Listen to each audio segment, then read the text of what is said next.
10 বছর ধরে এভাবেই কাঁচা সবজি খাচ্ছেন কিশোরগঞ্জের সিরাজি। একটি প্লেটে ফুলকপি, মূলা, টমেটো, বেগুন নিয়ে বসেন খাওয়ার জন্য। চোখের পলকেই কাঁচা এসব সবজি শেষ করে ফেলেন। কাঁচা সবজিগুলো যে শখের বশে খাচ্ছেন তা কিন্তু নয়। 10 বছর আগে মরণব্যাধি এক রোগে আক্রান্ত হলে সিরাজির বেঁচে থাকার আশা ছেড়ে দেন ডাক্তার ও পরিবারের সদস্যরা। তবে প্রচুর পরিমাণে ফল ও শাকসবজি খেলে হয়তো কিছুদিন বেঁচে থাকতে পারেন। ডাক্তারের কাছ থেকে এমন আশ্বাস পেয়ে প্রথমে রান্না ও পরে এক পর্যায়ে কাঁচা খাওয়ার চেষ্টা করেন। এরপর থেকে সব খাবার কাঁচাই খেয়ে যাচ্ছেন। এতে বেশ সুস্থভাবেই বেঁচে আছেন তিনি। হেপাটাইটিস বি ভাইরাসে আক্রান্ত হই আমি। হওয়ার পরে আমার শারীরিক অবস্থা খুব খারাপ ছিল। আমি একসময় কথাবার্তা বলতে পারছি না, হাঁটতে পারছি না। শারীরিক অবস্থা এমন খারাপ ছিল, আমার 2 দিনে হাঁটাইছে।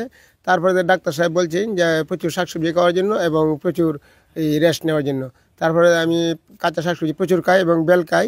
বেল যখন না পাই তখন বেলের পাতা খাইতাম, এইভাবে অভ্যস্ত হয়ে যাই। তারপরে আমি প্রচুর শাকসবজি আমি রান্না করা খাইছি। খাওয়ার পরে আমি কাঁচা শাকসবজি রান্না ছাড়া খাওয়া অভ্যস্ত হয়েছি। এখন আমি এই অবস্থায় বুঝেছি বাংলাদেশে যে কোনো কাঁচা শাকসবজি আমার পক্ষে খাওয়া সম্ভব, আমার কোনো সমস্যা হয় না। প্রতিদিন সকালে ঘুম থেকে উঠে চলে আসেন বাড়ির পেছনে ফসলি জমিতে। সেখান থেকে সবজি তুলে নাস্তা করেন। আনোয়ার সিরাজির এই কাঁচা শাকসবজি খাওয়া দেখে আনন্দ পান স্থানীয়রা। ডাক্তার বলছে ওনাকে শাকসবজি বেশি খাওয়ার জন্য। তারপর থেকে উনি রেগুলার শাকসবজি বেশি পরিমাণে খায়। তারপরেও দেখতেছে তার কোনো উন্নতি হয় না।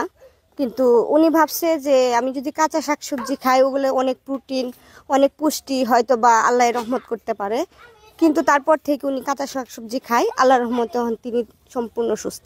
আমাদের কাছে ভালো লাগে, দেখতে ভালো লাগে, আসি আনন্দ পাই। সে যেভাবে খেতে পারে এভাবে অনেকে খেতে পারে না। তিনি নিজের যে খেতে যেগুলো শাকসবজি হাতে নিজে তৈরি করে ওইগুলাই তিনি প্রতিদিন খাওয়া, সকালে খায়, বিকালে খায়, মানে রাত্রে খায়। তবে চিকিৎসকদের মতে এমন কাঁচা শাকসবজি খাওয়া স্বাস্থ্যের পক্ষে ক্ষতিকর। এমনকি শরীরের বিভিন্ন অঙ্গের সমস্যা হওয়ার কথাও বলেছেন চিকিৎসকরা।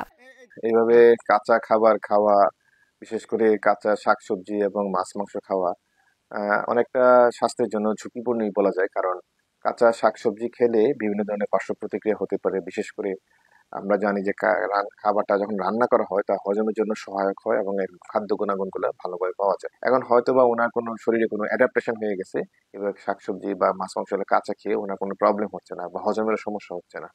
তো এটা আসলে একটা অবাক হওয়ার বিষয়। আনোয়ার সিরাজের এমন কাঁচা সবজি খাওয়া দেখতে প্রতিদিনই দূর দূরান্ত থেকে মানুষ আসে তার বাড়িতে।